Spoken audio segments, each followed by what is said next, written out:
ಎಲ್ರಿಗೂ ನಮಸ್ಕಾರ, ಶುಭ ದಿನ. PUC ಅಟ್ ಪರೀಕ್ಷೆ ಸೈನ್ಸ್ ಯೂಟ್ಯೂಬ್ ಚಾನಲ್ಗೆ ನಿಮ್ಮೆಲ್ಲರಿಗೂ ಆತ್ಮೀಯವಾದ ಸ್ವಾಗತ.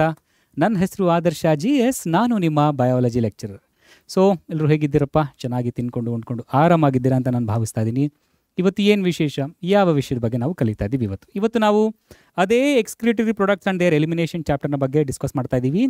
ಇವತ್ತು ಇಡೀ ಚಾಪ್ಟರ್ದು ಸಮ್ಮರಿಯನ್ನು ನೋಡ್ತಾ KCET ಎಕ್ಸಾಮಿನೇಷನಲ್ಲಿ ಕೇಳಿರುವಂಥ ಪ್ರಶ್ನೆಗಳನ್ನು ಸಾಲ್ವ್ ಮಾಡುವಂಥದ್ದನ್ನು ಮಾಡ್ತಾಯಿದ್ದೀವಿ. ನಿಮಗೆಲ್ಲ ಗೊತ್ತಿರೋ ಹಾಗೆ ನಾವು ಮೊದಲಿಗೆ ಒನ್ ಶಾರ್ಟ್ ವಿಡಿಯೋವನ್ನು ರಿಲೀಸ್ ಮಾಡ್ತೇವೆ.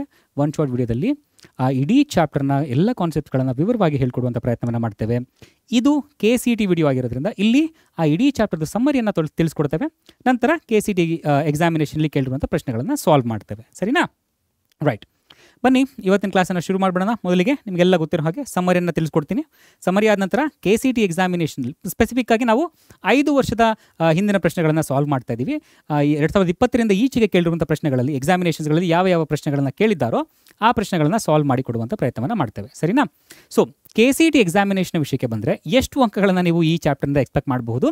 ನಾನು ಪ್ರತಿ ಸಲ ಹೇಳಿರುವಾಗೆ ಫಸ್ಟ್ PUC ಚಾಪ್ಟರ್ಸ್ಗಳಿಂದ KCETನಲ್ಲಿ ಪ್ರಶ್ನೆಗಳು ಬರುವಂಥದ್ದು ಕಡಿಮೆ, ಬರುವ ಪ್ರಮಾಣ ಕಡಿಮೆ. ಒಂದೊಂದು ಚಾಪ್ಟರ್ನಿಂದ ಒಂದೊಂದು ಪ್ರಶ್ನೆಗಳನ್ನು ನೀವು ಎಕ್ಸ್ಪೆಕ್ಟ್ ಮಾಡ್ಬೋದು. ಹಾಗೆ ಇಲ್ಲೂ ಕೂಡ ಈ ಚಾಪ್ಟರ್ನಿಂದ ನೀವು 1 ಅಂಕವನ್ನು KCET ಎಕ್ಸಾಮಿನೇಷನಲ್ಲಿ 1 ಪ್ರಶ್ನೆಯನ್ನು ನೀವು ಎಕ್ಸ್ಪೆಕ್ಟ್ ಮಾಡಬಹುದು. ಸರಿನಾ? ಒಂದು ಪ್ರಶ್ನೆ ಕೂಡ ನಿಮಗೆ ಇಂಪಾರ್ಟೆಂಟ್ ಆಗುತ್ತೆ, 1 ಅಂಕ ಕೂಡ ನಿಮಗೆ ಇಂಪಾರ್ಟೆಂಟ್ ಅಲ್ವಾ? ಸರಿ, ಹಾಗಿದ್ರೆ ಬನ್ನಿ ಶುರು ಮಾಡಿಬಿಡೋಣ. ಮೊದಲಿಗೆ ಸಮ್ಮರಿ. ಸೊ ಎಕ್ಸ್ಕ್ರೀಷನ್ ಅಂತ ಹೇಳಿದ್ರೆ ಏನು? Removal of waste harmful substances from our body. ನಮ್ಮ ದೇಹದಲ್ಲಿ ನಮಗೆಲ್ಲ ಗೊತ್ತಿರೋ ಹಾಗೆ ಮೆಟಬಾಲಿಕ್ ಆ್ಯಕ್ಟಿವಿಟೀಸ್ಗಳು ನಡೆಯೋದು ಪ್ರಕ್ರಿಯೆಗಳಲ್ಲಿ ಮೆಟಬಾಲಿಕ್ ಆ್ಯಕ್ಟಿವಿಟೀಸ್ಗಳು ನಡೆಯುವಂಥ ಸಂದರ್ಭಗಳಲ್ಲಿ ಒಂದಷ್ಟು ವೇಸ್ಟ್ ಹಾರ್ಮ್ಫುಲ್ ಬೈ ಪ್ರಾಡಕ್ಟ್ಸ್ಗಳು ಕೂಡ ರಿಲೀಸ್ ಆಗುತ್ತೆ. ಅವುಗಳನ್ನು ನಮ್ಮ ದೇಹದಿಂದ ಹೊರಹಾಕುವಂಥ ಪ್ರಕ್ರಿಯೆ ಏನಿದೆ ಇದನ್ನು ನಾವು ಎಕ್ಸ್ಕ್ರೀಷನ್ ಅಂತ ಹೇಳಿ ಕರಿತೇವೆ. ಸರಿನಾ? ಸೊ ಹೀಗೆ ಉತ್ಪತ್ತಿಯಾಗುವಂಥ ಮೆಟಬಾಲಿಕ್ ವೇಸ್ಟ್ಗಳೇನಿದೆ ಅವುಗಳಲ್ಲಿ ಒಂದಷ್ಟು ನೈಟ್ರೋಜಿನಸ್ ವೇಸ್ಟ್ಗಳು ಕೂಡ ಇರುತ್ತೆ. ನೈಟ್ರೋಜನ್ ಬೇಸ್ಡ್ ವೇಸ್ಟ್ ಪ್ರಾಡಕ್ಟ್ಸ್ಗಳು, ಉದಾಹರಣೆಗೆ ಅಮೋನಿಯಾ ಆಗಿರ್ಬೋದು, ಯೂರಿಯಾ ಆಗಿರ್ಬೋದು, ಯೂರಿಕ್ ಆ್ಯಸಿಡ್ ಆಗಿರ್ಬೋದು, ಇವೆಲ್ಲವುಗಳು ಕೂಡ ಒಂದೊಂದು ಜೀವಿನಲ್ಲಿ ಒಂದೊಂದು ರೂಪದಲ್ಲಿ ನೈಟ್ರೋಜನಸ್ ವೇಸ್ಟ್ಗಳು ಇರೋದನ್ನು ನಾವು ಗಮನಿಸ್ಬೋದು. ಅಂತ ಹೇಳಿದ್ರೆ ಎವಲ್ಯೂಷನರಿ ಹಿಸ್ಟ್ರಿಯನ್ನು ನಾವು ತೆಗೆದುಕೊಂಡ್ರೆ ಒಂದಷ್ಟು ಜೀವಿಗಳಲ್ಲಿ ಅಮೋನಿಯಾ ಮೇಜರ್ ಎಕ್ಸ್ಕ್ರಿಟರಿ ಪ್ರಾಡಕ್ಟ್ ಆಗಿ ಕಾಣಿಸುತ್ತೆ. ಕೆಲವೊಂದಷ್ಟು ಜೀವಿಗಳಲ್ಲಿ ಯೂರಿಯಾ ಮೇಜರ್ ಎಕ್ಸ್ಕ್ರಿಟರಿ ಪ್ರಾಡಕ್ಟ್ ಆಗಿ ಕಾಣಿಸಿದ್ರೆ ಕೆಲವೊಂದು ಜೀವಿಗಳಲ್ಲಿ uric acid major excretory product ಆಗಿ ನಮಗೆ ಕಾಣಿಸುತ್ತೆ. ಸರಿನಾ? ನಮ್ಮ ದೇಹದಲ್ಲಿ ಯಾವುದು ಮೇಜರ್ ಎಕ್ಸ್ಕ್ರಿಟರಿ ಪ್ರಾಡಕ್ಟು ನಿಮಗೆ ಗೊತ್ತಿರಬೇಕು ಈಗಾಗಲೇ. ಸರಿನಾ? ಸೊ ಯಾವ ಜೀವಿಗಳು ಅಮೋನಿಯವನ್ನು ರಿಲೀಸ್ ಮಾಡುತ್ತವೋ, ಅಮೋನಿಯವನ್ನು ದೇಹದಿಂದ ಹೊರಹಾಕುತ್ತವೋ ಅಂತ ಆ ಪ್ರಕ್ರಿಯೆಗೆ ನಾವು ಅಮೋನೋಚಲಿಸಮ್ ಅಂತ ಹೇಳಿ ಕರಿತೇವೆ. ಯಾವ ಜೀವಿಗಳು ಅಮೋನಿಯವನ್ನು ಹೊರಹಾಕುತ್ತವಲ್ಲ ಅವುಗಳಿಗೆ ನಾವು ಅಮೋನೋಚಲಿಕ್ ಅಂತ ಹೇಳಿ ಕೂಡ ಕರಿತೇವೆ. They excrete ammonia. ಮುಖ್ಯವಾಗಿ ಬೋನಿ ಫಿಶಸ್ಗಳಲ್ಲಿ, ಒಂದಷ್ಟು ಅಕ್ವಾಟಿಕ್ ಆಂಫಿಬಿಯನ್ಸ್ಗಳಲ್ಲಿ, ಮರೈನ್ ಅಕ್ವಾಟಿಕ್ ಆಂಫಿಬಿಯನ್ಸ್ಗಳಲ್ಲಿ, ಒಂದಷ್ಟು ಬೋನಿ ಫಿಶಸ್ಗಳಲ್ಲಿ. ಸರಿನಾ? ಮೆರೈನ್ ಫಿಶಸ್ಗಳಲ್ಲಿ ಏನು ಕಾಣಿಸುತ್ತೆ? ಕಮೆಂಟ್ ಮಾಡಬೇಕು ನೀವು ನನಗೆ. ಸರಿನಪ್ಪ? ಸೊ ಹಾಗೆ ಕೆಲವೊಂದಷ್ಟು ಜೀವಿಗಳಲ್ಲಿ ಯೂರಿಯಾ ಒಂದು ಎಕ್ಸ್ಕ್ರಿಟರಿ ಪ್ರಾಡಕ್ಟ್ ಆಗಿರುತ್ತೆ. ಯೂರಿಯಾವನ್ನು ಎಕ್ಸ್ಕ್ರೀಟ್ ಮಾಡುವಂಥ ಪ್ರಕ್ರಿಯೆಗೆ ನಾವು ಯೂರಿಯೋಟೆಲಿಸಮ್ ಅಂತ ಹೇಳಿ ಕರಿತೇವೆ. ಯಾವ ಆರ್ಗ್ಯಾನಿಸಮ್ಸ್ಗಳು ಯೂರಿಯಾವನ್ನು ಎಕ್ಸ್ಕ್ರೀಟ್ ಮಾಡುತ್ತೋ ಅವುಗಳಿಗೆ ನಾವು ಯೂರಿಯೋಟೆಲಿಕ್ ಅಂತ ಹೇಳಿ ಕರಿತೇವೆ. ಉದಾಹರಣೆಗೆ ಹೆಚ್ಚಿನ ಪ್ರಮಾಣದ ಮೆಮಲ್ಸ್ಗಳಲ್ಲಿ, ಟೆರೆಸ್ಟ್ರಿಯಲ್ ಆಂಫಿಬಿಯನ್ಸ್ಗಳಲ್ಲಿ, ಸರಿನಾ, ಯೂರಿಯಾ ನಮಗೆ ಎಕ್ಸ್ಕ್ರಿಟರಿ ಪ್ರಾಡಕ್ಟ್ ಆಗಿರೋದನ್ನು ನಾವು ಗಮನಿಸ್ಬೋದು. ಅದೇ ರೀತಿ ಯೂರಿಕೋಟೆಲಿಕ್ ಅಂತ ಹೇಳಿದ್ರೆ ಯೂರಿಕ್ ಆ್ಯಸಿಡನ್ನು ಎಕ್ಸ್ಕ್ರೀಟ್ ಮಾಡುವಂಥ ಜೀವಿಗಳಿಗೆ ನಾವು ಯೂರಿಕೋಟೆಲಿಕ್ ಅನಿಮಲ್ಸ್ಗಳು ಅಂತ ಹೇಳಿ ಕರಿತೇವೆ. ಯೂರಿಕ್ ಆ್ಯಸಿಡನ್ನು ಎಕ್ಸ್ಕ್ರೀಟ್ ಮಾಡುವಂಥ ಪ್ರಕ್ರಿಯೆ ಏನಿದೆಯಲ್ಲ ಅದನ್ನು ನಾವು ಯೂರಿಕೋಟೆಲಿಸಮ್ ಅಂಥೇಳಿ ಕೂಡ ಕರಿತೇವೆ. ಉದಾಹರಣೆಗೆ ಬರ್ಡ್ಸ್ಗಳಲ್ಲಿ, ರೆಪ್ಟೈಲ್ಸ್ಗಳಲ್ಲಿ ಪೆಲೆಟ್ ಫಾರ್ಮ್ನಲ್ಲಿ ಯೂರಿಕ್ ಆ್ಯಸಿಡ್ ಅನ್ನೋದು ಹೊರ ಹೋಗೋದನ್ನು ನಾವು ಗಮನಿಸಬಹುದು. ಸರಿನಾ? ಸೊ ಇಲ್ಲಿ ಈ 3 ನೈಟ್ರೋಜನಸ್ ಬೇಸ್ಗೆ ಕಂಪೇರ್ ಮಾಡಿದ್ರೆ ಅಮೋನಿಯಾ ಅನ್ನೋದು ಹೈಲಿ ಟಾಕ್ಸಿಕ್ ಆಗಿರುತ್ತೆ. ಹೈಲಿ ಟಾಕ್ಸಿಕ್ ಆಗಿದ್ರೆ ಆದರೆ ರೆಡಿಲಿ ವಾಟರ್ನಲ್ಲಿ ಡಿಸಾಲ್ವ್ ಆಗುವಂಥ ಸಾಧ್ಯತೆ ಕೂಡ ಇರುತ್ತೆ. ಅಂಥ ಕ್ಯಾರೆಕ್ಟರನ್ನು ಕೂಡ ನಾವು ಗಮನಿಸ್ಬೋದು. ಸಾಮಾನ್ಯವಾಗಿ ಫಿಶಸ್ಗಳ ಗಿಲ್ ಸ್ಲಿಟ್ಸ್ಗಳ ಮೂಲಕ ಅಥವಾ ಬಾಡಿ ಸರ್ಫೇಸ್ನ ಮೂಲಕ ಅಮೋನಿಯಾ ದೇಹದಿಂದ ಹೊರ ಹೋಗೋದನ್ನು ನಾವು ಗಮನಿಸ್ಬೋದು. ಸರಿನಾ? ಸೊ ಅಮೋನಿಯಾ ಹೊರ ಹೋಗೋದಕ್ಕೆ ನೀರಿನ ಅವಶ್ಯಕತೆ ಜಾಸ್ತಿ ಇದೆ. ಅದಕ್ಕೆ ಕಂಪೇರ್ ಮಾಡಿದರೆ ಯೂರಿಯಾ ಸ್ವಲ್ಪ ಲೆಸ್ ಟಾಕ್ಸಿಕ್ಕು, ಅದಕ್ಕೆ ಕಂಪೇರ್ ಮಾಡಿದರೆ ಯೂರಿಕ್ ಆ್ಯಸಿಡ್ ಲೀಸ್ಟ್ ಟಾಕ್ಸಿಕ್ಕು. ಸರಿನಾ? ಹಾಗೆ ಇವುಗಳನ್ನು ಎಕ್ಸ್ಕ್ರೀಟ್ ಮಾಡಲಿಕ್ಕೆ ನಮಗೆ ಬೇಕಿರುವಂಥ ನೀರಿನ ಪ್ರಮಾಣ ಕೂಡ ಕಡಿಮೆ ಆಗ್ತಾ ಬರುತ್ತೆ. ಅಮೋನಿಯಾಗೆ ಹೆಚ್ಚಿನ ನೀರಿನ ಅವಶ್ಯಕತೆ ಇದ್ದರೆ ಯೂರಿಯಾಗೆ ಸ್ವಲ್ಪ ಕಡಿಮೆ ಪ್ರಮಾಣದ ನೀರು, ಯೂರಿಕ್ ಆ್ಯಸಿಡ್ಗೆ ಇನ್ನೂ ಸ್ವಲ್ಪ ಕಡಿಮೆ ಪ್ರಮಾಣದ ನೀರಿನ ಅವಶ್ಯಕತೆ ಇರುತ್ತೆ ಅದನ್ನು ಹೊರಗಡೆ ಆಗೋದಕ್ಕೆ. ಸರಿಯಪ್ಪ? ಇಲ್ಲಿ ಕ್ವಿಕ್ಕಾಗಿ ಹೋಗ್ತಾ ಇದ್ದೀನಿ, ಬ್ರೀಫಾಗಿ. ನೀವು ಆಗಲೇ ಒನ್ ಶಾರ್ಟ್ ವಿಡಿಯೋದಲ್ಲಿ ಎಲ್ಲವನ್ನು ನಾನಲ್ಲಿ ಇನ್ ಡೀಟೇಲ್ ಆಗಿ ತಿಳಿಸ್ಕೊಟ್ಟಿದ್ದೀನಿ. ಸರಿನಾ? ಸೊ ಹೀಗೆ ಎಕ್ಸ್ಕ್ರಿಟರಿ ಪ್ರಾಡಕ್ಟ್ಸ್ಗಳನ್ನು ಹೊರಹಾಕೋದಕ್ಕೆ ಸಾಕಷ್ಟು ಜೀವಿಗಳಲ್ಲಿ ತಮ್ಮದೇ ಆದ ಎಕ್ಸ್ಕ್ರಿಟರಿ ಸ್ಟ್ರಕ್ಚರ್ಸ್ಗಳನ್ನು ಅವು ಬೆಳೆಸ್ಕೊಂಡಿರುತ್ತವೆ ತಮ್ಮ ಎವಲ್ಯೂಷನರಿ ಪ್ರಕ್ರಿಯೆಗಳಿಗೆ, ತಮ್ಮ ಅಡಾಪ್ಟೇಷನ್ಸ್ಗೆ ತಕ್ಕಂತೆ. ಸರಿನಾ? ಓಕೆ, ಒಂದೇ ಒಂದು ನಿಮಿಷ ಪುಟ್ಟ. ಬ್ಯಾಟ್ರಿ ರನ್ನಿಂಗ್ ಲೋ ಅಂತ ಬರ್ತಾ ಇದೆ. ಇದು ಕನೆಕ್ಟ್ ಮಾಡಿಬಿಡ್ತೀನಿ. ಬ್ಯಾಟ್ರಿ ಈಗ ಕನೆಕ್ಟೆಡ್ ಆಗಿದೆ, ಸರಿನಾ? ಸೊ ಹೀಗೆ ಕೆಲವೊಂದಷ್ಟು ಜೀವಿಗಳಲ್ಲಿ ಪ್ರೋಟೋನೆಫ್ರಿಡಿಯಾ ಅಥವಾ ಫ್ಲೇಮ್ ಸೆಲ್ಸ್ಗಳಂತ ಕರೆಯುವಂಥ ಎಕ್ಸ್ಕ್ರಿಟರಿ ಸ್ಟ್ರಕ್ಚರ್ಸ್ಗಳನ್ನು ನಾವು ಗಮನಿಸ್ಬೋದು. ಇಲ್ಲಿ ಅವುಗಳ ಮುಖ್ಯ ಎಲ್ಲಿ ಕಾಣಿಸುತ್ತೆ? ಪ್ಲಾಟ್ಫಾರ್ಮ್ಸ್ಗಳಲ್ಲಿ ಕಾಣಿಸುತ್ತೆ, ರೋಟಿಫರ್ಸ್ಗಳಲ್ಲಿ ಕಾಣಿಸುತ್ತೆ, ಆಂಫಿಯೋಕ್ಸಸ್ ಅನ್ನುವಂಥ ಸಣ್ಣ ಸಣ್ಣದಾದ ಜೀವಿಗಳಲ್ಲಿ ಕಾಣಿಸುತ್ತೆ. ಇಲ್ಲಿ ಮುಖ್ಯವಾಗಿ ಅವುಗಳ ಕೆಲಸ, ಈ ಫ್ಲೇಮ್ ಸೆಲ್ಸ್ಗಳ ಕೆಲಸ ಆಸ್ಮೋ ರೆಗ್ಯುಲೇಷನ್ ಅನ್ನೋದು, ಸಾಲ್ಟ್ ಹಾಗೂ ವಾಟರ್ ಬ್ಯಾಲೆನ್ಸನ್ನು ಮೇಂಟೈನ್ ಮಾಡುವಂಥದ್ದು, ಸರಿನಾ? ಅದೇ ಹೈ ಎಂಡ್ ವರ್ಷ ಅಂದರೆ ಅದೇ ಪ್ರೋಟೋನೆಫ್ರಿಡಿಯಾ ಈಗ ಎವಾಲ್ವ್ ಆಗ್ತಾ ಕೆಲವೊಂದು ಜೀವಿಗಳಲ್ಲಿ ನೆಫ್ರಿಡಿಯಾದಂತಹ ರಚನೆಗಳನ್ನು ಕೂಡ ನಾವು ಗಮನಿಸ್ಬೋದು, ಸರಿನಾ? ಈ ನೆಫ್ರಿಡಿಯಾ ಅರ್ತ್ವಾಮ್ಸ್ಗಳಲ್ಲಿ ಕಾಣಿಸುತ್ತೆ. ಎಕ್ಸ್ಕ್ರೀಷನ್ಗೆ ಮತ್ತು ಅಯಾನಿಕ್ ಬ್ಯಾಲೆನ್ಸ್ಗೆ, ಆಸ್ಮೋ ರೆಗ್ಯುಲೇಷನ್ಗೆ ಸಹಾಯ ಮಾಡುತ್ತೆ. ಕೆಲವೊಂದು ಜೀವಿಗಳಲ್ಲಿ ಮಾಲ್ಫೀಜಿಯನ್ ಟ್ಯೂಬ್ಯೂಲ್ಸ್ಗಳನ್ನು ನಾವು ಗಮನಿಸಬಹುದು. ಇನ್ಸೆಕ್ಟ್ಸ್ಗಳಲ್ಲಿ ನೈಟ್ರೋಜನಸ್ ಬೇಸ್ಗಳನ್ನು ರಿಮೂವ್ ಮಾಡಲಿಕ್ಕೆ. ಕೆಲವೊಂದು ಜೀವಿಗಳಲ್ಲಿ ಗ್ರೀನ್ ಗ್ಲ್ಯಾಂಡ್ಸ್ ಅಥವಾ ಆ್ಯಂಟಿನಲ್ ಗ್ಲ್ಯಾಂಡ್ಸ್ಗಳನ್ನು ನಾವು ಗಮನಿಸ್ಬೋದು. ಉದಾಹರಣೆಗೆ ಪ್ರಾನ್ಸ್ಗಳಲ್ಲಿ, ಓಕೆನಾ, ಕ್ರಸ್ಟೇಷಿಯನ್ಸ್ಗಳು ಅಂತ ಹೇಳಿ ನಾವು ಕರಿತೇವೆ, ಸರಿನಾ? ಸೊ ಹೀಗೆ ಇನ್ವರ್ಟಿಬ್ರೇಟ್ಸ್ಗಳಲ್ಲಿ ಎಕ್ಸ್ಕ್ರಿಟರಿ ಸ್ಟ್ರಕ್ಚರ್ಸ್ಗಳು ತುಂಬ ಸಿಂಪಲ್ ಆಗಿದ್ದರೆ, ಕಾಂಪ್ಲೆಕ್ಸ್ ವರ್ಟಿಬ್ರೇಟ್ ವರ್ಟಿಬ್ರೇಟ್ಸ್ಗಳಲ್ಲಿ ಎಕ್ಸ್ಕ್ರಿಟರಿ ಸ್ಟ್ರಕ್ಚರ್ಸ್ಗಳು ತುಂಬ ಕಾಂಪ್ಲೆಕ್ಸ್ ಆಗಿರುತ್ತೆ ಅನ್ನೋದನ್ನು ನಾವು ಗಮನಿಸಬೇಕು. ಹಾಗೆ ಹ್ಯೂಮನ್ ಎಕ್ಸ್ಕ್ರಿಟರಿ ಸಿಸ್ಟಮ್ನ ವಿಷಯಕ್ಕೆ ಬಂದಾಗ ನಮ್ಮಲ್ಲಿ ಕೂಡ ಕಾಂಪ್ಲೆಕ್ಸ್ ಆರ್ಗನ್ ಸಿಸ್ಟಮ್ ಇರೋದನ್ನು ನಾವು ಗಮನಿಸ್ಬೋದು. ನಮ್ಮಲ್ಲಿರುವಂಥ ಎಕ್ಸ್ಕ್ರಿಟರಿ ಸಿಸ್ಟಮ್ನಲ್ಲಿ 2 ಕಿಡ್ನಿಗಳಿದೆ, 2 ಯುರೇಟರ್ಗಳಿದೆ, ಒಂದು ಯುರಿನರಿ ಬ್ಲಾಡರ್ ಇದೆ, ಒಂದು ಯುರೆತ್ರ ಇದೆ, ಸರಿನಾ? ಸೊ ಕಿಡ್ನಿಗಳಿಗೆ ರಕ್ತವನ್ನು ಸರಬರಾಜು ಮಾಡಲಿಕ್ಕೆ ರೀನಲ್ ಆರ್ಟರಿ ಇದೆ. ಕಿಡ್ನಿಗಳಿಂದ ಬರುವಂಥ ಡಿಆಕ್ಸಿನೇಟ್ ಬ್ಲಡ್ಡನ್ನು ಹಾರ್ಟ್ನ ಕಡೆಗೆ ತೆಗೆದುಕೊಂಡು ಹೋಗೋದಕ್ಕೆ ರೀನಲ್ ವೇಯ್ನ್ ಇದೆ, ಸರಿನಪ್ಪ? ಸೊ ಇಲ್ಲಿ ಕಿಡ್ನಿಗಳ ಶೇಪ್ನ ವಿಷಯಕ್ಕೆ ಬಂದಾಗ ಕಿಡ್ನಿಗಳು ಸಾಮಾನ್ಯವಾಗಿ ಬೀನ್ ಶೇಪ್ನಲ್ಲಿದೆ, ರೆಡಿಶ್ ಬ್ರೌನ್ ಕಲರ್ನಲ್ಲಿರುತ್ತೆ, ಸುಮಾರು 10 ರಿಂದ 12 ಸೆಂಟಿಮೀಟರ್ ಉದ್ದ ಆಗಿರುತ್ತೆ, 4 ರಿಂದ 5 ಸೆಂಟಿಮೀಟರ್ ಅಗಲವಾಗಿರುತ್ತೆ, 2 ರಿಂದ 3 ಸೆಂಟಿಮೀಟರ್ ಥಿಕ್ನೆಸ್ಸನ್ನು ಹೊಂದಿರುತ್ತೆ. ಈ ಕಿಡ್ನಿಗಳಲ್ಲಿ ಒಂದು ಕಾನ್ಕೇವ್ ಇನ್ನರ್ ಸೈಡ್ನ ಕಾನ್ಕೇವ್ ರೀಜನ್ ಇದೆ, ಒಂದು ನಾಚ್ ಇದೆ, ಅದನ್ನು ನಾವು ಹೈಲಮ್ ಅಂತ ಹೇಳಿ ಕರಿತೇವೆ. ಆ ಹೈಲಮ್ ರೀಜನ್ ಏನಿದೆ ಅದೇ ಆ ಕಿಡ್ನಿಯ ಎಂಟ್ರಿ ಹಾಗೂ ಎಕ್ಸಿಟ್ ಪಾಯಿಂಟ್. ಆ ಕಿಡ್ನಿಯ ಒಳಗಡೆ ಬರ್ತಾ ಇರುವಂಥ ಯುರೇಟರ್ ಆಗಿರ್ಬೋದು, ಬ್ಲಡ್ ವೆಸಲ್ಸ್ಗಳಾಗಿರ್ಬೋದು, ನರ್ವ್ಸ್ಗಳಾಗಿರ್ಬೋದು, ಎಲ್ಲದೂ ಒಳಗಡೆ ಬರೋದಕ್ಕೆ, ಹಾಗೆ ಅಲ್ಲಿಂದ ಹೊರಗಡೆ ಹೋಗ್ತಾ ಇರುವಂಥ ಬ್ಲಡ್ ವೆಸಲ್ಸ್ಗಳು ಎಲ್ಲದಕ್ಕೂ ಅದೇ ರೀಜನ್, ಅದೇ ಒಂದು ಎಂಟ್ರಿ ಹಾಗೂ ಎಕ್ಸಿಟ್ ಪಾಯಿಂಟ್ ಆಗಿ ಕೆಲಸ ಮಾಡುತ್ತೆ. ಹೈಲಮ್ ಅನ್ನೋ ಈ ರೀಜನ್, ಸರಿನಾ? ಇಲ್ಲಿ ಕಾಣಿಸ್ತಿದೆಯಲ್ಲಪ್ಪ, ಇದು ಹೈಲಮ್, ಸರಿನಾ? ಇಂಟರ್ನಲ್ ಸ್ಟ್ರಕ್ಚರ್ನ ವಿಷಯಕ್ಕೆ ಬಂದಾಗ ಕಿಡ್ನಿಗಳಲ್ಲಿ ಔಟರ್ ಕಾರ್ಟೆಕ್ಸ್ ರೀಜನ್ ಕಾಣಿಸ್ಬೋದು, ಇನ್ನರ್ ಮೆಡುಲಾ ರೀಜನ್ ನಮಗೆ ಕಾಣಿಸುತ್ತೆ, ಸರಿನಾ? ಈ ಕಿಡ್ನಿಯ ಒಳಭಾಗದಲ್ಲಿ ನಮಗೆ ಸಾವಿರಾರಲ್ಲ ಮಿಲಿಯನ್ ಗಟ್ಟಲೆ ಸ್ಟ್ರಕ್ಚರಲ್ ಯೂನಿಟ್ಸ್ಗಳು ನಮಗೆ ಕಾಣಿಸುತ್ತವೆ, ಸರಿನಾ? ಅವುಗಳನ್ನು ನಾವು ನೆಫ್ರಾನ್ಸ್ಗಳು ಅಂತ ಹೇಳಿ ಕರಿತೇವೆ. ಸೊ ಈ ನೆಫ್ರಾನ್ಸ್ಗಳನ್ನು ನೀವು ಗಮನಿಸಿ, ಅಂದರೆ ಈ ಇನ್ನರ್ ಸೈಡ್ ಆಫ್ ಕಿಡ್ನಿಯನ್ನು ನೀವು ಗಮನಿಸಿ. ಕಿಡ್ನಿಯ ಒಳಗಡೆ ಇರುವಂಥ ಮೆಡುಲಾ ರೀಜನ್ ಏನಿದೆ, ಈ ಮೆಡುಲಾ ರೀಜನ್ನಲ್ಲಿ ಕೋನ್ ಶೇಪ್ಡ್ ಅಥವಾ ಪಿರಮಿಡ್ ಶೇಪ್ಡ್ ಮಾಸಸ್ಗಳು ಇರೋದನ್ನು ನಾವು ಗಮನಿಸ್ಬೋದು. ಇವುಗಳನ್ನು ನಾವು ಮೆಡ್ಯುಲರಿ ಪಿರಮಿಡ್ಸ್ಗಳು ಅಂತ ಹೇಳಿ ಕರಿತೇವೆ, ಸರಿನಾ? ಸೊ ಈ ಮೆಡ್ಯುಲರಿ ಪಿರಮಿಡ್ಸ್ಗಳು ಈ ರೀನಲ್ ಪೆಲ್ವಿಸ್ ಅಂತ ಈ ಭಾಗ ಏನಿದೆಯಲ್ಲಪ್ಪ, ಇದು ಆ ಕಿಡ್ನಿಯ ಫನಲ್ ಶೇಪ್ಡ್ ರೀಜನ್, ಸರಿನಾ? ಅಂದರೆ ಹೈಲಮ್ ರೀಜನಲ್ಲಿ ಕಂಡುಬರುವಂಥ ಫನಲ್ ಶೇಪ್ಡ್ ಲ್ಯುಮೆನ್ ಅನ್ನು ನಾವು ರೀನಲ್ ಪೆಲ್ವಿಸ್ ಅಂತ ಹೇಳಿ ಕರಿತೇವೆ. ಈ ರೀನಲ್ ಪೆಲ್ವಿಸ್ನ ಪ್ರೊಜೆಕ್ಷನ್ಸ್ಗಳನ್ನು ನಾವು ಕ್ಯಾಲಿಸಸ್ ಅಂತ ಹೇಳಿ ಕೂಡ ಕರಿತೇವೆ, ಅಥವಾ ಕ್ಯಾಲಿಕ್ಸ್ ಅಂತ ಸಿಂಗ್ಯುಲರ್ ಆಗಿ ಕರಿತೇವೆ. ಈ ಮೆಡುಲರಿ ಪಿರಮಿಡ್ಸ್ಗಳು ಈ ಕ್ಯಾಲಿಕ್ಸ್ನ ಕಡೆಗೆ ಪ್ರೊಜೆಕ್ಟ್ ಆಗಿರೋದನ್ನು ನಾವು ಗಮನಿಸಬಹುದು, ಸರಿನಪ್ಪ? ಹಾಗೆ ಈ ಮೆಡುಲರಿ ಪಿರಮಿಡ್ಸ್ಗಳ ನಡುವೆ ಕಾರ್ಟೆಕ್ಸ್ ಕೂಡ ಎಕ್ಸ್ಟೆಂಡ್ ಆಗುತ್ತೆ. ಇದನ್ನು ನಾವು ರೀನಲ್ ಕಾಲಮ್ಸ್ ಅಂತ ಹೇಳಿ ಕೂಡ ಕರಿತೇವೆ, ಅಥವಾ ಕಾಲಮ್ಸ್ ಆಫ್ ಬರ್ಟ್ನಿ ಅಂತ ಹೇಳಿ ಕೂಡ ಕರಿತೇವೆ, ಸರಿನಪ್ಪ? ಇದು ಇನ್ನರ್ ಸ್ಟ್ರಕ್ಚರ್ ಆಫ್ ಕಿಡ್ನಿ ಆಯಿತು, ಸರಿಯಾ? ಅದಾದ ನಂತರ ಕಿಡ್ನಿಯ ಒಳಭಾಗದಲ್ಲಿ ನಮಗೆ ಗೊತ್ತಿರೋ ಹಾಗೆ ಸುಮಾರು 1 ಮಿಲಿಯನ್ನಷ್ಟು, ಒಂದೊಂದು ಕಿಡ್ನಿಯಲ್ಲಿ 1 ಮಿಲಿಯನ್ ನೆಫ್ರಾನ್ ಇರುತ್ತೆ ಅಂತ ಹೇಳಿದ್ರೆ 2 ಕಿಡ್ನಿಯಿಂದ 2 ಮಿಲಿಯನ್ ನೆಫ್ರಾನ್ ಆಯಿತು ಅಲ್ವಾ?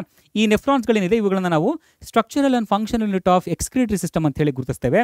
ನಮ್ಮ ಕಿಡ್ನಿಯ ಕೆಲಸ ಏನು? ನಮ್ಮ ರಕ್ತದಲ್ಲಿರುವಂಥ ಎಕ್ಸಸ್ ಮಟೀರಿಯಲ್, ಎಕ್ಸಸ್ ವಾಟರನ್ನು, ಎಕ್ಸಸ್ ಸಾಲ್ಟ್ಸ್ಗಳನ್ನು, ಎಕ್ಸ್ಕ್ರಿಟರಿ ಮಟೀರಿಯಲನ್ನು ದೇಹದಿಂದ ಹೊರಹಾಕೋದು, ಫಿಲ್ಟರ್ ಮಾಡೋದು. ಆ ಆ್ಯಕ್ಚುಯಲ್ ಫಿಲ್ಟ್ರೇಷನ್ ಕೆಲಸವನ್ನು ಮಾಡೋದು ಇದೇ ನಮ್ಮ ನೆಫ್ರಾನ್ಸ್ಗಳು, ಸರಿನಾ? ಈ ನೆಫ್ರಾನ್ಸ್ಗಳಲ್ಲಿ 2 ಮೇಜರ್ ರೀಜನ್ಸ್ಗಳನ್ನು ನಾವು ಗುರುತಿಸಬಹುದು, ಗ್ಲೋಮರುಲಸ್ ಹಾಗೂ ರೀನಲ್ ಟ್ಯೂಬ್ಯೂಲ್ಸ್ ಅಂತ ಹೇಳಿ.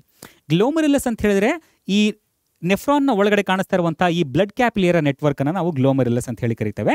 ಸೊ ಇದರ ಮೂಲಕ ರಕ್ತ ಒಳಗಡೆ ಬರ್ತಾ ಇದೆ, ಸರಿನಾ? ನೆಫ್ರಾನ್ನ ಒಳಗಡೆ ಬರ್ತಾ ಇದೆ. ಅದನ್ನು ಹೊರತುಪಡಿಸಿ ಇನ್ನುಳಿದಿರುವಂಥ ಟ್ಯೂಬ್ಯುಲಾರ್ ಸ್ಟ್ರಕ್ಚರ್ ಏನಿದೆ ಇದನ್ನೆಲ್ಲವನ್ನು ನಾವು ರೀನಲ್ ಟ್ಯೂಬ್ಯೂಲ್ ಆಗಿ ಗುರುತಿಸ್ತೇವೆ. ಈ ರೀನಲ್ ಟ್ಯೂಬ್ಯೂಲ್ನಲ್ಲಿ ಯಾವ ಅಂಗಗಳಿದೆ? ಬೋಮನ್ಸ್ ಕ್ಯಾಪ್ಸ್ಯೂಲ್ ಇದೆ, ಸರಿನಾ? ಈ ಕಪ್ ಶೇಪ್ಡ್ ಬೌಮನ್ ಕ್ಯಾಪ್ಸ್ಯೂಲ್ ಇದೆ. ಅದಾದ ನಂತರ ಬೌಮನ್ ಕ್ಯಾಪ್ಸ್ಗೆ ಹತ್ತಿರದಲ್ಲಿರುವಂಥ ಪ್ರಾಕ್ಸಿಮಲ್ ಕಾನ್ವ್ಯುಲೇಟೆಡ್ ಟ್ಯೂಬ್ಯೂಲ್ ಇದೆ. ಅದಾದ ನಂತರ ಲೂಪ್ ಆಫ್ ಹೆನ್ಲೆ ನಮಗೆ ಕಾಣಿಸುತ್ತೆ, ಅಥವಾ ಹೆನ್ಲೇಸ್ ಲೂಪ್ ಅಂತ ಹೇಳಿ ಕರಿತೇವೆ. ಅದಾದ ನಂತರ ಬೌಮನ್ಸ್ ಕ್ಯಾಪ್ಸ್ಗಳಿಗೆ ದೂರದಲ್ಲಿರುವಂಥ ಡಿಸ್ಟಲ್ ಕಾನ್ವ್ಯುಲೇಟೆಡ್ ಟ್ಯೂಬ್ಯೂಲನ್ನು ನಾವು ಗಮನಿಸ್ಬೋದು. ಈ ಡಿಸ್ಟಲ್ ಕಾನ್ವ್ಯುಲೇಟೆಡ್ ಟ್ಯೂಬ್ಯೂಲ್ಸ್ಗಳು ನಮ್ಮ ಕಲೆಕ್ಟಿಂಗ್ ಡಕ್ಟ್ಸ್ಗೆ ಕನೆಕ್ಟ್ ಆಗಿದೆ. ಆ ನೆಫ್ರಾನ್ನ ಆ ಕಲೆಕ್ಟಿಂಗ್ ಡಕ್ಟ್ಸ್ಗೆ ಈ DCT ಅನ್ನೋದು ಕನೆಕ್ಟ್ ಆಗಿದೆ ಅಂತ ಹೇಳಿ ನೀವು ಗಮನಿಸಬೇಕು, ಸರಿನಾ? ಸೊ ಈ ನೆಫ್ರಾನ್ಸ್ಗಳ ಭಾಗಗಳು ನಿಮಗೆ ಅರ್ಥ ಆಗಿದೆ. ಈ ಭಾಗಗಳದ್ದು ಫಂಕ್ಷನ್ ಕೂಡ ನೀವು ಅರ್ಥ ಮಾಡ್ಕೊಳ್ಳೋಣ. ಸೊ ಈ ನೆಫ್ರಾನ್ಸ್ಗಳ ರಚನೆಯ ಆಧಾರದ ಮೇಲೆ ನಾವು 2 ರೀತಿಯಾದ ನೆಫ್ರಾನ್ಸ್ಗಳನ್ನು ನಾವು ಗುರುತಿಸ್ಬೋದು. ಒಂದು ಕಾರ್ಟಿಕಲ್ ನೆಫ್ರಾನ್ಸ್ ಹಾಗೂ ಜಕ್ಸ್ಟಾ ಮೆಡುಲರಿ ನೆಫ್ರಾನ್ಸ್ ಅಂತ ಹೇಳಿ. ನಮಗೆಲ್ಲ ಗೊತ್ತಿರೋ ಹಾಗೆ ಈಗ ನೆಫ್ರಾನ್ಸ್ ಅಂದರೆ ನಮ್ಮ ಕಿಡ್ನಿಯಲ್ಲಿ 2 ರೀಜನ್ ಇದೆ, ಕಾರ್ಟೆಕ್ಸ್ ರೀಜನ್, ಮೆಡುಲರಿ ರೀಜನ್ ಅಂತ ಹೇಳಿ. ಸಾಮಾನ್ಯವಾಗಿ ನಮ್ಮ ನೆಫ್ರಾನ್ನ ಬೌಮನ್ಸ್ ಕ್ಯಾಪ್ಸ್ಯೂಲ್ ಏನಿದೆ, ಬೌಮನ್ಸ್ ಕ್ಯಾಪ್ಸ್ಯೂಲ್ ಅಂದರೆ ಈ ಬೌಮನ್ಸ್ ಕ್ಯಾಪ್ಸೂಲ್ ಮತ್ತು ಗ್ಲೋಮರುಲಸ್ ಇವೆರಡನ್ನ ನಾವು ಒಟ್ಟಾರೆಯಾಗಿ ಏನಂತ ಹೇಳಿ ಕರಿತೇವೆ, ಮಾಲ್ಫಿಜಿಯನ್ ಕಾರ್ಪಸಲ್ ಅಥವಾ ರೀನಲ್ ಕಾರ್ಪಸಲ್, ಮಾಲ್ಫಿಜಿಯನ್ ಬಾಡಿ ಅಂತ ಹೇಳಿ ಕೂಡ ಕರಿತೇವೆ. ಸೊ ಈ ಮಾಲ್ಫಿಜಿಯನ್ ಬಾಡಿ ಮತ್ತು PCT ಹಾಗೂ DCT ಇದೆಲ್ಲದು ಸಾಮಾನ್ಯವಾಗಿ ಕಾರ್ಟೆಕ್ಸ್ ರೀಜನಲ್ಲಿ ಕಂಡು ಬಂದರೆ, ಈ ಲೂಪ್ ಆಫ್ ಹೆನ್ಲೆ ಏನಿದೆಯಲ್ಲ ಇದು ನಿಧಾನವಾಗಿ ಮೆಡುಲ್ಲಾದ ಒಳಗಡೆಗೆ ಎಕ್ಸ್ಟೆಂಡ್ ಆಗುತ್ತೆ. ಯಾವ ನೆಫ್ರಾನ್ ಅತಿ ಉದ್ದವಾದ ಮೆಡುಲ್ಲಾ, ಅತಿ ಉದ್ದವಾದ ರೀನಲ್ ಟ್ಯೂಬ್ಯೂಲನ್ನು ಹೊಂದಿರುತ್ತೆ, ಲೂಪ್ ಆಫ್ ಹೆನ್ಲೆಯನ್ನು ಹೊಂದಿರುತ್ತೆ, ಮತ್ತು ಆ loop of Henle deep inside of the medulla extend ಆಗುತ್ತೆ, ಅದನ್ನು ನಾವು ಜಕ್ಸ್ಟಾ ಮೆಡುಲರಿ ನೆಫ್ರಾನ್ ಅಂತ ಹೇಳಿ ಕರಿತೇವೆ, since it is having long loop. ಅದೇ ಕಾರ್ಟಿಕಲ್ ನ್ಯೂರಾನ್ಸ್ಗಳಲ್ಲಿ ಆ ಲೂಪ್ ಆಫ್ ಹೆನ್ಲೆ ಅನ್ನೋದು, ಎನ್ಲೆಸ್ ಲೂಪ್ ಅನ್ನೋದು ತುಂಬ ಶಾರ್ಟ್ ಆಗಿರುತ್ತೆ. ಹಾಗಾಗಿ ಹೆಚ್ಚಿನ ಪ್ರಮಾಣದ ಭಾಗಗಳೇನಿದೆ ಅವೆಲ್ಲ ಕಾರ್ಟೆಕ್ಸ್ ರೀಜನ್ನಲ್ಲಿ ನಮಗೆ ಕಾಣಿಸುತ್ತವೆ. ಹಾಗಾಗಿ ಅದನ್ನು ನಾವು ಕಾರ್ಟಿಕಲ್ ಲೂಪ್ ಅಂತ ಹೇಳಿ ಕರಿತೇವೆ. ಸರಿನಾ, ಅರ್ಥ ಆಗ್ತಿದೆಯಪ್ಪ? ಸೊ ಈ ಹೆನ್ಲೆಯ ಲೂಪನ್ನು ನೀವು ಅಂದರೆ ಹೆನ್ಲೆಯ ಲೂಪನ್ನು ನೀವು ಗಮನಿಸಿ. ಇಲ್ಲಿ ನೀವು ಗಮನಿಸಬೇಕಾಗಿರೋ ಇನ್ನೊಂದು ವಿಷಯ ಅಂತ ಹೇಳಿದ್ರೆ, ಈಗ ನಮಗೆ ಗೊತ್ತು ಬ್ಲಡ್ನ ಕಿಡ್ನಿಯ ಒಳಗಡೆಗೆ ರಕ್ತವನ್ನು ಸರಬರಾಜು ಮಾಡ್ತಿರುವಂಥ ಬ್ಲಡ್ ವೆಸಲ್ ಯಾವುದು, ರೀನಲ್ ಆರ್ಟರಿ. ಆ ರೀನಲ್ ಆರ್ಟರಿಯ ಒಂದು ಸಣ್ಣ ಬ್ರಾಂಚ್ ಏನು ಕಾಣಿಸ್ತಾ ಇದೆಯಲ್ಲ ಇಲ್ಲಿ, ಅದನ್ನು ನಾವು ಅಫರೆಂಟ್ ಆರ್ಟರಿಯೋಲ್ ಅಂತ ಹೇಳಿ ಗುರುತಿಸ್ತಾ ಇದ್ದೀವಿ. ಆ ಅಫರೆಂಟ್ ಆರ್ಟರಿಯೋಲ್ನ ಮೂಲಕ ಬ್ಲಡ್ ವೆಸಲ್ಸ್ಗಳು ನೆಫ್ರಾನ್ನ ಒಳಗಡೆ ಬರ್ತಾ ಇದೆ. ಸರಿನಾ, ಬ್ಲಡ್ ಕೂಡ ಒಳಗಡೆ ಬರ್ತಾ ಇದೆ ಅಂತ ಹೇಳಿ. ಈಗ ಅಫರೆಂಟ್ ಆರ್ಟರಿಯೋಲ್ ನೆಫ್ರಾನ್ನ ಒಳಗಡೆ, ಬೌಮನ್ಸ್ ಕ್ಯಾಪ್ಸೂಲ್ನ ಒಳಗಡೆ ಒಂದು ಕ್ಯಾಪಿಲರಿಯ ನೆಟ್ವರ್ಕನ್ನು ಫಾರ್ಮ್ ಮಾಡುತ್ತೆ. ನಂತರ ಇಲ್ಲಿಂದ ಹೊರಟಂಥ ಈ ಬ್ಲಡ್ ಕ್ಯಾಪಿಲರಿಯನ್ನು ನೀವು ಗಮನಿಸಿ. ಈಗ ನೆಫ್ರಾನಿಂದ ಹೊರಗಡೆ ಹೋಗ್ತಾ ಇರುವಂಥ ಈ ಬ್ಲಡ್ ಕ್ಯಾಪಿಲರಿ ಏನಿದೆಯಲ್ಲ, ಇದನ್ನು ನಾವು ಎಫರೆಂಟ್ ಆರ್ಟರಿಯೋಲ್ ಆಗಿ ಗುರುತಿಸ್ತೇವೆ. ಈ ಎಫರೆಂಟ್ ಆರ್ಟ್ರಿಯೋಲ್ ಏನಿದೆ, ಇದು ನಮ್ಮ ಈ ನೆಫ್ರಾನ್ ಟ್ಯೂಬ್ಯೂಲ್ಸ್ಗಳೇನಿದೆಯಲ್ಲ, ಈ ನೆಫ್ರಾನ್ ಟ್ಯೂಬ್ಯೂಲ್ಸ್ಗಳ ಸುತ್ತ ಬ್ಲಡ್ ಕ್ಯಾಪಿಲರಿಯ ನೆಟ್ವರ್ಕನ್ನು ಫಾರ್ಮ್ ಮಾಡುತ್ತೆ.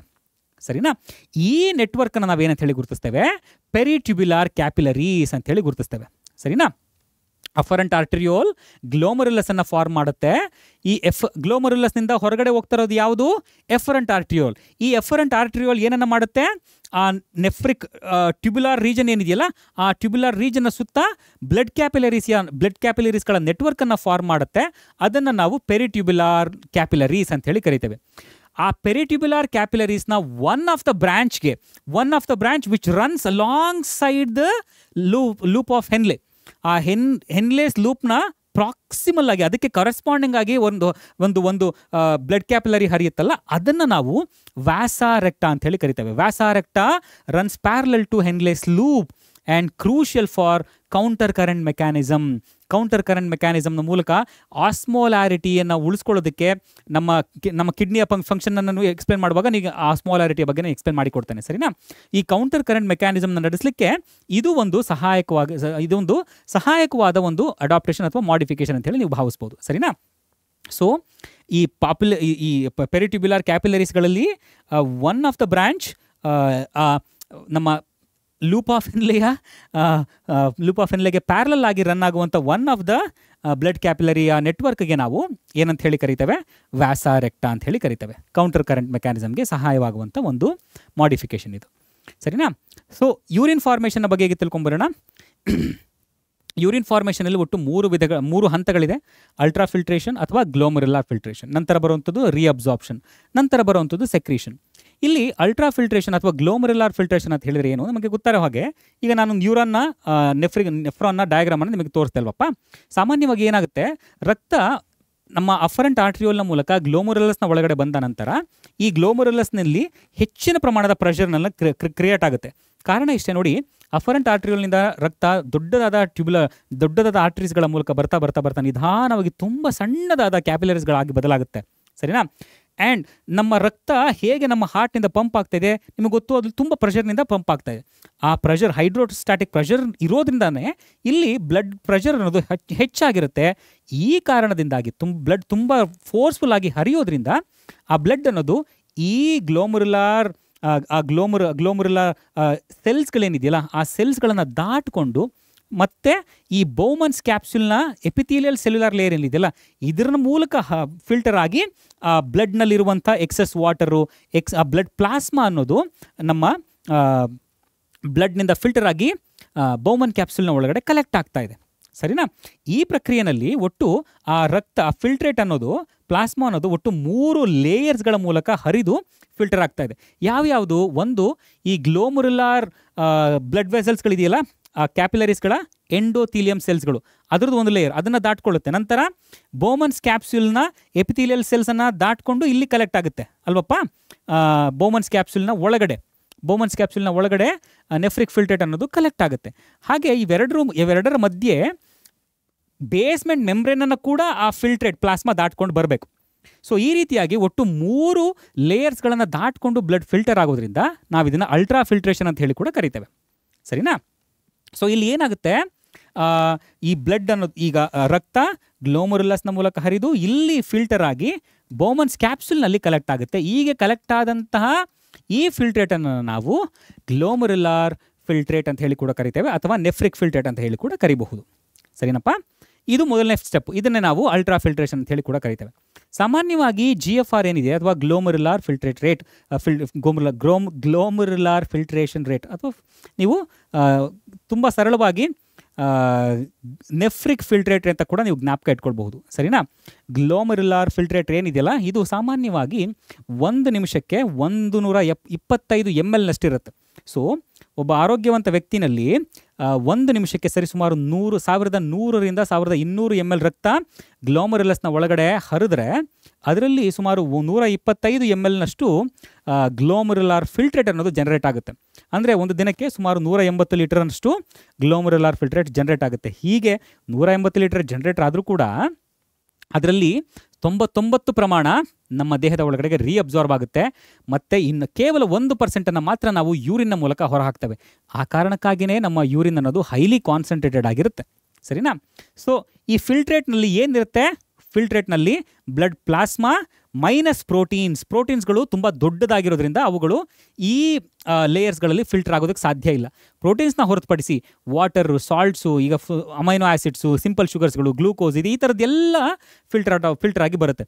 ಸೊ ಈಗ ಫಿಲ್ಟ್ರೇಟ್ನಲ್ಲಿ ಎಸೆನ್ಷಿಯಲ್ ನ್ಯೂಟ್ರಿಯೆಂಟ್ಸ್ಗಳು ಕೂಡ ಫಿಲ್ಟರ್ ಆಗಿಬಿಡುತ್ತೆ, ನಾನ್ ಎಸೆನ್ಷಿಯಲ್ ಸಾಲ್ಟ್ಸ್ಗಳು ಕೂಡ ಫಿಲ್ಟರ್ ಆಗಿಬಿಡುತ್ತೆ. ಸೊ ಅಂಥ ಸಂದರ್ಭದಲ್ಲಿ ಏನಾಗಬೇಕು, ಎಸೆನ್ಷಿಯಲ್ ನ್ಯೂಟ್ರಿಯೆಂಟ್ಸು ಮತ್ತು ವಾಟರ್ ನಮ್ಮ ದೇಹಕ್ಕೆ ಬೇಕಿರುವಂಥ ವಾಟರು, ದೇಹಕ್ಕೆ ಬೇಕಿರುವಂಥ ಎಲೆಕ್ಟ್ರೋಲೈಟ್ಸ್ಗಳು ಎಲ್ಲದೂ ಕೂಡ ರೀಅಬ್ಸಾರ್ಬ್ ಆಗಬೇಕು. ಹೌದಲ್ವಾ? ಸೊ ಆ ಪ್ರಕ್ರಿಯೆಯನ್ನು ನಡೆಸೋದು ಆ ಪ್ರಕ್ರಿಯೆ ನಮಗೆ ರೀಅಬ್ಸಾರ್ಪ್ಷನಲ್ಲಿ ಕಾಣಿಸುತ್ತೆ. ಸರಿನಾ?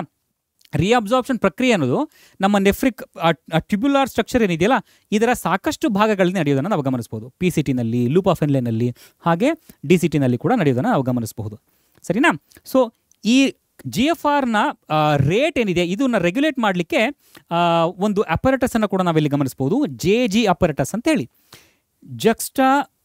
ಜಕ್ಸ್ಟಾ ಗ್ಲೋಮರುಲಾರ್ ಅಪರೇಟಸ್. ಇದು ಏನು ಮಾಡುತ್ತೆ, GFR ರೇಟನ್ನು ರೆಗ್ಯುಲೇಟ್ ಮಾಡುತ್ತೆ. ಯಾವಾಗಲಾದರೂ ಬ್ಲಡ್ ಪ್ರೆಷರ್ ಕಡಿಮೆ ಆಯಿತು ಅಥವಾ GFR ರೇಟ್ ಕಡಿಮೆ ಆಯಿತು ಅಂತ ಹೇಳಿದ್ರೆ ಇದು ಬ್ಲಡ್ ಪ್ರೆಷರನ್ನು ಜಾಸ್ತಿ ಮಾಡೋದ್ರ ಮೂಲಕ, ಓಕೆನಾ, ರೆನಿನನ್ನು ರಿಲೀಸ್ ಮಾಡಿ ಆಂಜಿಯೋಟೆನ್ಸಿನ್ ಮೆಕ್ಯಾನಿಸಮ್ನ ಮೂಲಕ ಬ್ಲಡ್ ಪ್ರೆಷರ್ ಜಾಸ್ತಿ ಆಗೋ ರೀತಿ ನೋಡಿಕೊಂಡು GFR ಜಾಸ್ತಿ ಆಗೋ ರೀತಿ ಮಾಡುತ್ತೆ. ಸರಿನಾ? ಈ ಮೂಲಕ GFR ರೇಟ್ ಅನ್ನೋದು ರೆಗ್ಯುಲೇಟ್ ಆಗ್ತದೆ. ನಂತರ PCTಯಲ್ಲಿ ಏನಾಗ್ತಾ ಇದೆ, PCTನಲ್ಲಿ ನ್ಯೂಟ್ರಿಯೆಂಟ್ಸ್ಗಳು ರೀಅಬ್ಸಾರ್ಬ್ ಆಗ್ತಾ ಇದೆ, ಅಯಾನ್ಸ್ಗಳು ರೀಅಬ್ಸಾರ್ಬ್ ಆಗ್ತಾ ಇದೆ, ವಾಟರ್ ರೀಅಬ್ಸಾರ್ಬ್ ಆಗ್ತಾ ಇದೆ. ಇದ್ರ ಮೂಲಕ pH ಅನ್ನೋದು ಬ್ಯಾಲೆನ್ಸ್ ಆಗ್ತಾ ಇದೆ. ಅದಾದ ನಂತರ ನಮ್ಮ ಲೂಪ್ ಆಫ್ ಎನ್ಲೆ ನೋಡಿ, ಲೂಪ್ ಆಫ್ ಎನ್ಲೆನಲ್ಲಿ ಇಲ್ಲಿ ಒಂದಷ್ಟು ಸೆಲೆಕ್ಟಿವ್ ಸೆಕ್ರೇಷನ್ ಕೂಡ ಆಗ್ತಾ ಇರುತ್ತೆ, ಹೈಡ್ರೋಜನ್ನು, ಅಮೋನಿಯಾ ಸೆಲೆಕ್ಟಿವ್ ಸೆಕ್ರೇಷನ್ ಕೂಡ ಆಗ್ತಾ ಇರುತ್ತೆ PCTನಲ್ಲಿ. ಮತ್ತು ಲೂಪ್ ಆಫ್ ಎನ್ಲೆನಲ್ಲಿ ನೋಡಿ, ಲೂಪ್ ಆಫ್ ಎನ್ಲೆನಲ್ಲಿ ಡಿಸೆಂಡಿಂಗ್ ಲಿಂಬ್ನಲ್ಲಿ ಏನಾಗುತ್ತೆ, ವಾಟರ್ನ ರೀಅಬ್ಸಾರ್ಪ್ಷನ್ ನಡೀತಿದೆ. ಕಾರಣ ಅಷ್ಟೇ, ಡಿಸೆಂಡಿಂಗ್ ಲಿಂಬು ವಾಟರ್ಗೆ ಪರ್ಮಿಯಬಿಲಿಟಿಯನ್ನು ತೋರಿಸುತ್ತೆ. ಅದೇ ಅಸೆಂಡಿಂಗ್ ಲಿಂಬ್ ಏನಿದೆಯಲ್ಲ, ಇದು ವಾಟರ್ಗೆ ಇಂಪರ್ಮೇಬಲ್ ಆಗಿರುತ್ತೆ, ಸಾಲ್ಟ್ಸ್ಗೆ ಪರ್ಮಿಯಬಿಲಿಟಿಯನ್ನು ತೋರಿಸುತ್ತೆ. ಸರಿನಾ? ಅರ್ಥ ಆಗ್ತಿದೆಯಪ್ಪ? ಸೊ ಹಾಗೆ DCTಗೆ ಹೋದ ನಂತರ ಈಗ ಫಿಲ್ಟ್ರೇಟ್ ಅನ್ನೋದು PCTಯ ಮೂಲಕ ಲೂಪ್ ಆಫ್ ಎನ್ಲೆಗೆ ಬಂದು ಇಲ್ಲಿ ಹೆಚ್ಚಿನ ಪ್ರಮಾಣದ ನೀರು ಅನ್ನೋದು ಅಬ್ಸಾರ್ಬ್ ಆಗ್ತಾ ಇದೆ. ಸರಿನಾ? ಹಾಗೆ ಇಲ್ಲಿ ನಮ್ಮ ಅಸೆಂಡಿಂಗ್ ಲಿಂಬ್ನಲ್ಲಿ ಸೋಡಿಯಂ ಕ್ಲೋರೈಡ್ ಅನ್ನೋದು ನಮ್ಮ ಇಂಟರ್ಸ್ಟಿಷನ್ಗೆ ಅಬ್ಸಾರ್ಬ್ ಆಗ್ತಾ ಇದೆ. ಉಳಿದಂಥ ನೆಫ್ರಿಕ್ ಫಿಲ್ಟ್ರೇಟ್ ಏನಿದೆ ಅದು DCTಗೆ ಹೋಗ್ತಾ ಇದೆ. ಅಲ್ಲಿ DCTನಲ್ಲಿ ಏನಾಗುತ್ತೆ, ಕಂಡೀಷನಲ್ ಸೋಡಿಯಂ ಆ್ಯಂಡ್ ವಾಟರ್ ರೀಅಬ್ಸಾರ್ಪ್ಷನ್, ಅದು ಹಾರ್ಮೋನಲ್ ಇನ್ಫ್ಲೂಯೆನ್ಸ್ ಇದ್ದಾಗ ನಡೆಯುತ್ತೆ. ಹಾಗೆ selective secretion secretion of hydrogen and potassium ಅನ್ನೋದು ನಮಗಿಲ್ಲಿ ಕಾಣಿಸ್ತಾ ಇದೆ ನೋಡಿ. ಹೈಡ್ರೋಜನ್ ಹಾಗೆ ಪೊಟ್ಯಾಷಿಯಂ ಅಯಾನ್ಸ್ಗಳ ಸೆಕ್ರೀಷನ್ ಅನ್ನೋದು ಈ ಟ್ಯೂಬ್ಯುಲಾರ್ ಸೆಲ್ಸ್ಗಳಿಂದ ಈ ಟ್ಯೂಬ್ಯುಲಾರ್ ಸೆಲ್ಸ್ಗಳು ಆ ನೆಫ್ರಿಕ್ ಫಿಲ್ಟ್ರೇಟ್ನ ಒಳಗಡೆ ಪೊಟ್ಯಾಷಿಯಮನ್ನು ಹೈಡ್ರೋಜನ್ನ ಸೆಕ್ರೀಟ್ ಮಾಡ್ತಿರೋದನ್ನು ನಾವೆಲ್ಲಿ ಗಮನಿಸ್ಬೋದು. ಕಲೆಕ್ಟಿಂಗ್ ಡಕ್ಟ್ಸ್ಗಳಿಗೆ ನಂತರ ನೆಫ್ರಿಕ್ ಫಿಲ್ಟ್ರೇಟ್ ಅನ್ನೋದು ಕಲೆಕ್ಟಿಂಗ್ ಡಕ್ಟ್ಸ್ಗಳಿಗೆ ಹೋಗುತ್ತೆ. ಅಲ್ಲಿ ಏನಾಗುತ್ತೆ, ಹೆಚ್ಚಿನ ಪ್ರಮಾಣದ ನೀರು ಅನ್ನೋದು ನಮ್ಮ ದೇಹದ ಒಳಗಡೆಗೆ ಅಬ್ಸಾರ್ಬ್ ಆಗಿ ಯೂರಿನ್ ಅನ್ನೋದು ಕಾನ್ಸಂಟ್ರೇಟ್ ಆಗುತ್ತೆ. ಇದ್ರ ಮೂಲಕ ಕಾನ್ಸಂಟ್ರೇಟೆಡ್ ಯೂರಿನನ್ನು ನಾವು ದೇಹದಿಂದ ಹೊರಗಡೆ ಹಾಕ್ತೀವಿ. ಸೊ ನಮ್ಮ ದೇಹಕ್ಕೆ ಬೇಕಿರುವಂಥ ಹೆಚ್ಚಿನ ಪ್ರಮಾಣದ ನೀರೇನಿದೆ ಅದು 99% ನೀರು ನಮ್ಮ ದೇಹಕ್ಕೆ ರೀಅಬ್ಸಾರ್ಬ್ ಆಗುತ್ತೆ. ಇನ್ನು 1% ಪ್ರೊಡ್ಯೂಸ್ ಆಗುವಂಥ ನೆಫ್ರಿಕ್ ಫಿಲ್ಟ್ರೇಟ್ನಲ್ಲಿ 1% ನಾವು ಯೂರಿನ್ನ ಮೂಲಕ ಹೊರ ಹಾಕ್ತೇವೆ ಅಂತ ಹೇಳಿ. ಸರಿನಾ, ಅರ್ಥ ಆಗ್ತಿದೆಯಪ್ಪ? ನಂತರ ಹೀಗೆ ವಾಟರ್ ರೀಅಬ್ಸಾರ್ಪ್ಷನ್ ನಡೀಲಿಕ್ಕೆ ಸಹಾಯ ಆಗೋ ರೀತಿ ಮತ್ತು ಕಾರ್ಟೆಕ್ಸ್ ಹಾಗೂ ಮಿಡಿಲ್ಲಾ ರೀಜನ್ನಲ್ಲಿ ಆಸ್ಮೋಲಾರಿಟಿನಲ್ಲಿ ವ್ಯತ್ಯಾಸ ಇರೋದಕ್ಕೆ, ಅಂದರೆ ಆಸ್ಮೋ ರೆಗ್ಯುಲೇಷನ್, ಸಾಲ್ಟ್ ಹಾಗೂ ವಾಟರ್ ಬ್ಯಾಲೆನ್ಸನ್ನು ನಾವು ಮೇಂಟೈನ್ ಮಾಡಲಿಕ್ಕೆ ಯಾವ ರೀತಿಯಾದ ಮೆಕ್ಯಾನಿಸಮ್ ನಮ್ಮಲ್ಲಿ ಇದೆ, ಹೇಗೆ ಯೂರಿನ್ ಕಾನ್ಸಂಟ್ರೇಟೆಡ್ ಆಗಿ ಪ್ರೊಡ್ಯೂಸ್ ಆಗುತ್ತೆ ಅನ್ನೋದನ್ನು ನಾವೀಗ ಅರ್ಥ ಮಾಡ್ಕೊಳ್ತಾ ಹೋಗೋಣ.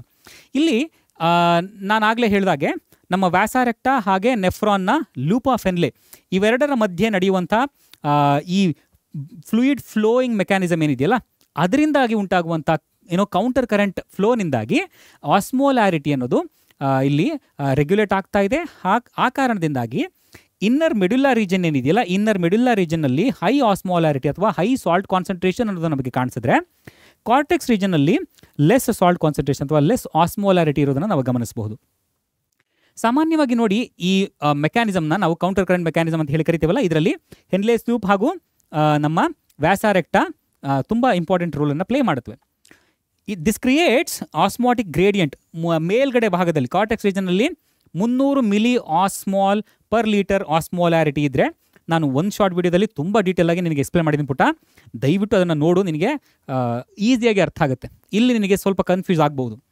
ಅದೇ ಇನ್ನರ್ ಮಿಡಿಲ್ಲಾ ರೀಜನ್ನಲ್ಲಿ 1200 ಮಿಲಿ ಆಸ್ಮೋಲ್ ಪರ್ ಲೀಟರ್ನಷ್ಟು ಆಸ್ಮೋಲಾರಿಟಿ ಇರುತ್ತೆ. ಸರಿನಾ, ಇಲ್ಲಿ ಹೆಚ್ಚಿನ ಪ್ರಮಾಣದಲ್ಲಿ ಆಸ್ಮೋಲಾರಿಟಿ ಉಳ್ಕೊಳ್ಳೋದಕ್ಕೆ ಏನು ಕಾರಣ?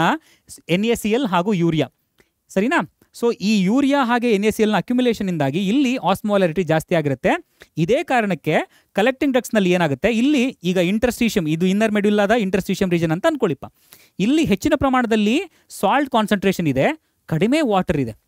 ಈಗ ಏನಾಗಬೇಕು, ಕಲೆಕ್ಟಿಂಗ್ ಡಕ್ಟ್ಸ್ನಲ್ಲಿರುವಂಥ ವಾಟರ್ ಏನಿದೆಯಲ್ಲ ಅದು ಇಲ್ಲಿಂದ ಇಂಟರ್ಸ್ಟಿಷಿಯಂಗೆ ಮೂವ್ ಆಗಬೇಕು, ಹೌದಲ್ವಾ? Osmosis, water molecules move from higher concentration region to lower concentration region through a semi permeable membrane. ಈ ಪ್ರಕ್ರಿಯೆ ಮೂಲಕ ಏನಾಗುತ್ತೆ, ಆ ವಾಟರ್ ಅನ್ನೋದು ಕಲೆಕ್ಟಿಂಗ್ ಡಕ್ಟಿಂದ ನಮ್ಮ ಇಂಟರ್ಸ್ಟಿಷಿಯಂಗೆ ಬರ್ತಾ ಇದೆ, ನಮ್ಮ ದೇಹದ ಒಳಗೆ ರೀಅಬ್ಸಾರ್ಬ್ ಆಗ್ತಾ ಇದೆ ಅಂತ ಹೇಳಿ ನೀವು ಭಾವಿಸಬೇಕು. ಈ ಮೂಲಕ ಇನಿಷಿಯಲಿ ಪ್ರೊಡ್ಯೂಸ್ ಆಗಿದ್ದಂತಹ ಫಿಲ್ಟ್ರೇಟ್ ಏನಿದೆ ಅದಕ್ಕೆ 4 ಪಟ್ಟು ಕಾನ್ಸಂಟ್ರೇಟೆಡ್ ಫಿಲ್ಟ್ರೇಟ್ ಅನ್ನೋದು ನಾವು ಕೊನೆಗೆ ಯೂರಿನ್ ಫಾರ್ಮ್ನಲ್ಲಿ ಎಕ್ಸ್ಕ್ರೀಟ್ ಮಾಡ್ತೇವೆ ಅಂತ ಹೇಳಿ. ಸರಿನಾ, ತುಂಬ ಕ್ವಿಕ್ಕಾಗಿ ಬ್ರೀಫಾಗಿ ಎಕ್ಸ್ಪ್ಲೇನ್ ಮಾಡ್ತಾ ಇದ್ದೀನಿ. ಸೊ ಹೀಗೆ ಕಿಡ್ನಿಯ ಫಂಕ್ಷನ್ನ ರೆಗ್ಯುಲೇಟ್ ಮಾಡಲಿಕ್ಕೆ ಕೂಡ ಒಂದಷ್ಟು ಮೆಕ್ಯಾನಿಸಮ್ಸ್ಗಳಿದೆ. ಹಾರ್ಮೋನಲ್ ಫೀಡ್ಬ್ಯಾಕ್ ಮೆಕ್ಯಾನಿಸಮ್ ಅಂತ ಹೇಳಿ ಗುರುತಿಸ್ತೇವೆ. ಅದರಲ್ಲಿ ಮುಖ್ಯವಾಗಿ ADH ವ್ಯಾಸೋಪ್ರೆಸ್ಸಿನ್ನ ಕೆಲಸವನ್ನು ನೀವು ಗಮನಿಸಬೇಕು. ಯಾವಾಗ ನಮ್ಮಲ್ಲಿ ನಮ್ಮ ಆಸ್ಮೋ ರೆಗ್ಯುಲೇಷನ್, ಅಂದರೆ ನಮ್ಮಲ್ಲಿ ಇರುವಂಥ ಆಸ್ಮೋ ರಿಸೆಪ್ಟಾರ್ಸ್ಗಳು ಯಾವಾಗ ನಮ್ಮ ಬಾಡಿಯ ಫ್ಲೂಯಿಡ್ಸ್ನಲ್ಲಿ ಏನಾದರೂ ವ್ಯತ್ಯಾಸ ಆಗೋದನ್ನು ರೆಕಗ್ನೈಸ್ ಮಾಡುತ್ತವೋ ಆಗ ಹೈಪೋಥ್ಯಾಲಮಸ್ನ ನಾವು ಸ್ಟಿಮ್ಯುಲೇಟ್ ಮಾಡಿ ADH ರಿಲೀಸ್ ಆಗೋ ರೀತಿ ನೋಡ್ಕೊಳ್ಳುತ್ತವೆ. ಯಾವಾಗ ADH ರಿಲೀಸ್ ಆಗುತ್ತೋ ಇದನ್ನು ನಾವು ವ್ಯಾಸೋಪ್ರೆಸ್ಸಿನ್ ಅಂತ ಹೇಳಿ ಕೂಡ ಕರಿತೇವೆ. ಇದು ವಾಟರ್ ರೀಅಬ್ಸಾರ್ಪ್ಷನನ್ನು ಹೆಚ್ಚು ಮಾಡುತ್ತೆ. ಈ ಮೂಲಕ ಹೆಚ್ಚಿಗೆ ಕಾನ್ಸಂಟ್ರೇಟೆಡ್ ಯೂರಿನ್ ಪ್ರೊಡ್ಯೂಸ್ ಆಗೋ ರೀತಿ ನೋಡ್ಕೊಳ್ಳುತ್ತೆ. ಅಂತ ಹೇಳಿದ್ರೆ ಹೆಚ್ಚಿನ ನೀರು ಎಕ್ಸ್ಪೆಲ್ ಆಗಬಾರ್ದು, ಆ ರೀತಿ ವಾಟರ್ ಎಲ್ಲ ರೀಅಬ್ಸಾರ್ಬ್ ಆಗಬೇಕು ನಮ್ಮ ದೇಹದ ಒಳಗಡೆಗೆ. ಸರಿನಾ, ಅಟ್ ದ ಸೇಮ್ ಟೈಮ್ ಕೆಲವು ಸಂದರ್ಭದಲ್ಲಿ ಈಗ ನಮ್ಮ ಬ್ಲಡ್ ವೆಸಲ್ಸ್ಗಳ ಲ್ಯೂಮೆನ್ ಏನಿದೆ ಅದನ್ನು ಕಾನ್ಸ್ಟ್ರಿಕ್ಟ್ ಮಾಡೋದ್ರ ಮೂಲಕ, ಅಂದರೆ ಬ್ಲಡ್ ವೆಸಲ್ಗಳನ್ನ ಕಾನ್ಸ್ಟ್ರಿಕ್ಟ್ ಮಾಡೋದ್ರ ಮೂಲಕ ವ್ಯಾಸೋ ಕಾನ್ಸ್ಟ್ರಿಕ್ಟರ್ ಆಗಿ ಕೂಡ ಕೆಲಸ ಮಾಡುತ್ತೆ. ಬ್ಲಡ್ ಪ್ರೆಷರನ್ನು ಇನ್ಕ್ರೀಸ್ ಮಾಡೋದ್ರ ಮೂಲಕ GFR ಅನ್ನು ಇನ್ಕ್ರೀಸ್ ಮಾಡುತ್ತೆ ಕೂಡ. ಸರಿನಾ, ಹಾಗೆ ರೆನಿನ್ ಆಂಜಿಯೋಟೆನ್ಸಿನ್ ಮೆಕ್ಯಾನಿಸಮ್ ಅಥವಾ ಇದನ್ನು ನಾವು JG ಅಪರಟಸ್ನ ಬಗ್ಗೆ ನಾವು ತಿಳ್ಕೊಟ್ವಲ್ಲಪ್ಪ, ಅದೇ ರೆನಿನ್ ಆಂಜಿಯೋಟೆನ್ಸಿನ್ ಮೆಕ್ಯಾನಿಸಮ್. ಇಲ್ಲಿ ಏನಾಗುತ್ತೆ, ಯಾವಾಗಲಾದರೂ GFRನಲ್ಲಿ ವ್ಯತ್ಯಾಸಗಳು ಉಂಟಾದರೆ, GFRನ ರೇಟ್ ಅಥವಾ ಬ್ಲಡ್ ಪ್ರೆಷರ್ನ ರೇಟ್ ಕಡಿಮೆ ಆದರೆ ಆಗ JG ಸೆಲ್ಸ್ ಆಕ್ಟಿವೇಟ್ ಆಗಿ ರೆನಿನನ್ನು ರಿಲೀಸ್ ಮಾಡುತ್ತವೆ. ಈ ರೆನಿನ್ ಏನು ಮಾಡುತ್ತವೆ, ರೆನಿನ್ ಆಂಜಿಯೋಟೆನ್ಸಿನೋಜೆನನ್ನು ಆಂಜಿಯೋಟೆನ್ಸಿನ್ 1 ಆಗಿ ಕನ್ವರ್ಟ್ ಮಾಡಿ, ನಂತರ ಆಂಜಿಯೋಟೆನ್ಸಿನ್ 2 ಆಗಿ ಕೆಲಸ ಮಾಡಿ, ನಂತರ ಆಂಜಿಯೋಟೆನ್ಸಿನ್ ಈಗ ವ್ಯಾಸೋ ಕಾನ್ಸ್ಟ್ರಿಕ್ಟರ್ ಆಗಿ ಕೆಲಸ ಮಾಡಿ ಅದು ವ್ಯಾಸೋ ಬ್ಲಡ್ ಪ್ರೆಷರ್ ಅನ್ನೋದು ಜಾಸ್ತಿ ಆಗೋ ರೀತಿ ನೋಡ್ಕೊಳ್ಳುತ್ತೆ. ನಂತರ GFR ಅನ್ನೋದು ಜಾಸ್ತಿ ಆಗೋ ರೀತಿ ನೋಡ್ಕೊಳ್ಳುತ್ತೆ. ಸರಿನಾ? ಅಟ್ ದ ಸೇಮ್ ಟೈಮ್ ಯಾವಾಗ ರೆನಿನ್ ಆಂಜಿಯೋಟೆನ್ಸಿನ್ ಮೆಕ್ಯಾನಿಸಮ್ ಅನ್ನೋದು ಬ್ಲಡ್ ಪ್ರೆಷರ್ನ ಇನ್ಕ್ರೀಸ್ ಮಾಡುತ್ತೆ ಅಥವಾ GFR ಅನ್ನು ಇನ್ಕ್ರೀಸ್ ಮಾಡುತ್ತೋ, ಅಟ್ ದ ಸೇಮ್ ಟೈಮ್ ನಮಗೆ ಬ್ಲಡ್ ಪ್ರೆಷರ್ ಇನ್ಕ್ರೀಸ್ ಆಗೋ ಕಾರಣದಿಂದ ನಮ್ಮ ಏಟ್ರಿಯಂನ ಒಳಗಡೆ, ಹೃದಯದ ಏಟ್ರಿಯಂನ ಒಳಗಡೆ ಹೆಚ್ಚಿನ ಪ್ರಮಾಣದ ಬ್ಲಡ್ ಅನ್ನೋದು ರೀಚ್ ಆಗ್ತಾ ಇರುತ್ತಲ್ವಾ. ನಮ್ಮ ಹೃದಯಕ್ಕೆ ಹೆಚ್ಚಿನ ಪ್ರಮಾಣದ ಬ್ಲಡ್ ಅನ್ನೋದು ಏಟ್ರಿಯಾದ ಒಳಗಡೆ ರಿಸೀವ್ ಆಗುತ್ತೆ. ಯಾವಾಗ ಹೆಚ್ಚಿನ ಪ್ರಮಾಣದ ಹೆಚ್ಚಿನ ಪ್ರಮಾಣದಲ್ಲಿ ರಕ್ತ ಏಟ್ರಿಯಂನ ಒಳಗಡೆ ರಿಲೀಸ್ ಆಗುತ್ತೋ, ಆಗ ಹೃದಯದಲ್ಲಿ ನೇಟ್ರಿಯೂರೆಟಿಕ್ ಫ್ಯಾಕ್ಟರ್ ಅನ್ನೋದು ರಿಲೀಸ್ ಆಗುತ್ತೆ. ಇದು ಬ್ಲಡ್ ಪ್ರೆಷರ್ನ ಡಿಕ್ರೀಸ್ ಮಾಡೋದ್ರ ಮೂಲಕ ಆಂಜಿಯೋಟೆನ್ಸಿನ್ ಮೆಕ್ಯಾನಿಸಮ್ ಏನಿತ್ತಲ್ಲ, ರೆನಿನ್ ಆಂಜಿಯೋಟೆನ್ಸಿನ್ ಮೆಕ್ಯಾನಿಸಮ್ ಏನಿತ್ತಲ್ಲ ಅದನ್ನು ಇನ್ಹಿಬಿಟ್ ಮಾಡುತ್ತೆ. ಸರಿನಾ? ಬ್ಲಡ್ ಪ್ರೆಷರ್ನ ಕಡಿಮೆ ಮಾಡಿ ರೆನಿನ್ ಆಂಜಿಯೋಟೆನ್ಸಿನ್ ಮೆಕ್ಯಾನಿಸಮನ್ನು ಇನ್ಹಿಬಿಟ್ ಮಾಡುತ್ತೆ. ಈ ಮೂಲಕ ಕಿಡ್ನಿಯ ಕೆಲಸಗಳು ರೆಗ್ಯುಲೇಟ್ ಆಗ್ತಾ ಇದೆ ಅನ್ನೋದನ್ನು ನೀವು ಗಮನಿಸಬೇಕು. ಸರಿನಾ? ಓಕೆ. ಅದಾದ ನಂತರ ಯೂರಿನ್ ಫಾರ್ಮ್ ಆಗಿದೆ. ಯೂರಿನ್ ಫಾರ್ಮ್ ಆದ ನಂತರ ಫಾರ್ಮ್ ಆದ ಯೂರಿನ್ ಈಗ ಯುರೇಟರ್ಗಳ ಮೂಲಕ ಯೂರಿನರಿ ಬ್ಲಾಡರ್ಗೆ ಬಂದು ತಲುಪುತ್ತೆ. ಯೂರಿನರಿ ಬ್ಲಾಡರ್ನಲ್ಲಿ ಯೂರಿನ್ ಸ್ಟೋರ್ ಆಗುತ್ತೆ.